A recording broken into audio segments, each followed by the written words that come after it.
Alright, so here's take two, because I just realized stupid fucking Shadowplay was recording with my webcam mic again.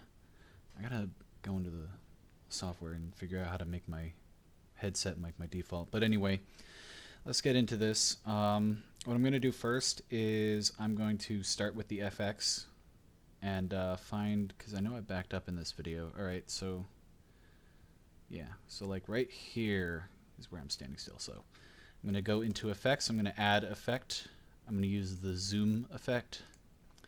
We're going to keep with my typical aspect ratio for restraint. So this just makes it so, because like if you have none, you can literally like choose something weird like this, and now it's going to be like 27:4 aspect ratio, and we don't want that. We want something pretty standard.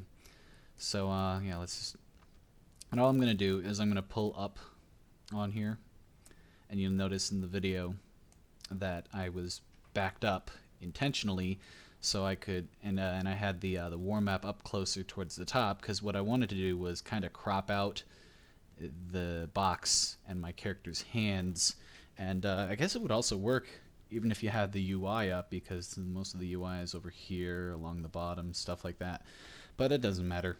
So now that we got that out of the way, this is going to cover all of the video footage, which is why I like to, record with just one video. That way I don't have to replicate this effect 3 times for 3 different video segments, and make sure, I made it all, with these values, for example. So so we got that done. That should now make the video. And okay, so we're going to start here. Actually, we're going to start further back. No, that's about as far back as I can start, because we don't want the camera shaking too much. So that's right about there. We're going to split that. We're just going to get rid of that. It's not necessary. It's just extra. And so what I'm going to do is I'm going to find these points where Wilum comes into the picture, and I'm going to back it up a couple of frames, even maybe like a whole second. So roughly right about there, and I'm going to split it. And the reason why I'm doing like almost a whole second is because when we crossfade these, it's going to borrow frames from, like, for example, right here, this crossfade is going to borrow frames that in sections that go past this video into this portion of this video clip, and then like the next video, it's going to borrow portions from the previous video clip. So so yeah, we don't want like a crossfade of Wilum popping up. So that's why I went back as far as I did. And that's why I'm going to wait a couple more frames, like even another whole second after the fact, to split it again. And we're just going to get rid of this, because all of this is just, the part where Wilum was painting on there. So we're going to delete that. And now it should just look like that circle pops right in there without any interaction whatsoever. It just pops in there on its own. Now, if we want it to look like it's kind of fading into there, what we're going to do is we're going to go to our transition tool. We're going to click crossfade. And here's what I was talking about. This blue bar up here basically means how many frames or how many seconds, roughly half a second, because this is a whole 1 second transition. So it's borrowing half a second of frames from before this video where the circle's already there, and half a second worth of frames from this video before the circle was there. So if we did like half a second, like before Wilum shows up, before the circle is there, if we did less than half a second, then right at this last part, we'd see a little ghost of Wilum running up towards the painting.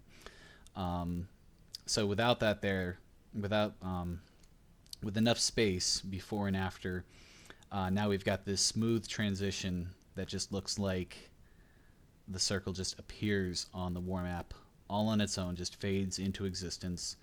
So we're going to go to the next point.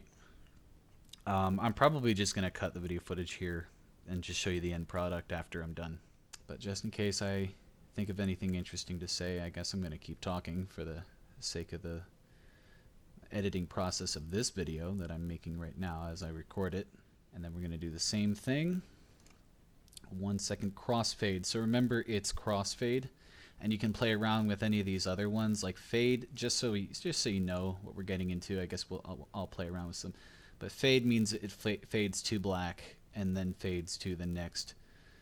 So so that would probably be the safer one, because as you can see, the very moment it transitions, it's all black. So depending on which transition you're choosing is going to determine which whether or not it borrows frames from the next or previous video segment, or if it fades to black, for example, it doesn't borrow any frames.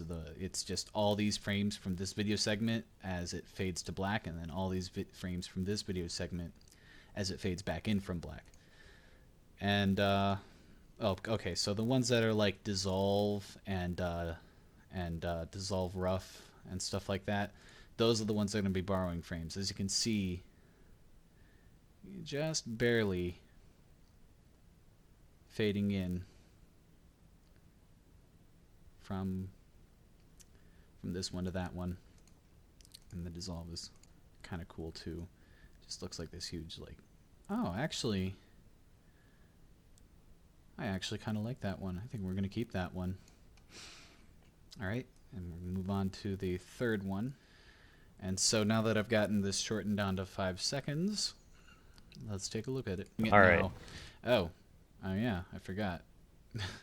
Let's get rid of the audio, because that's kind of annoying and distracting.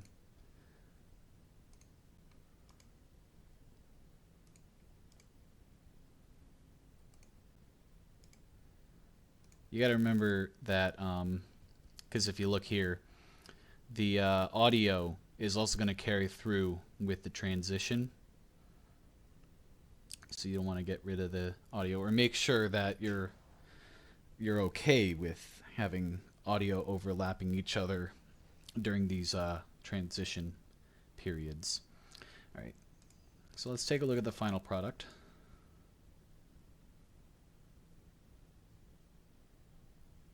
All right, and that turned out pretty good, I think. I mean, 5 seconds is a pretty brief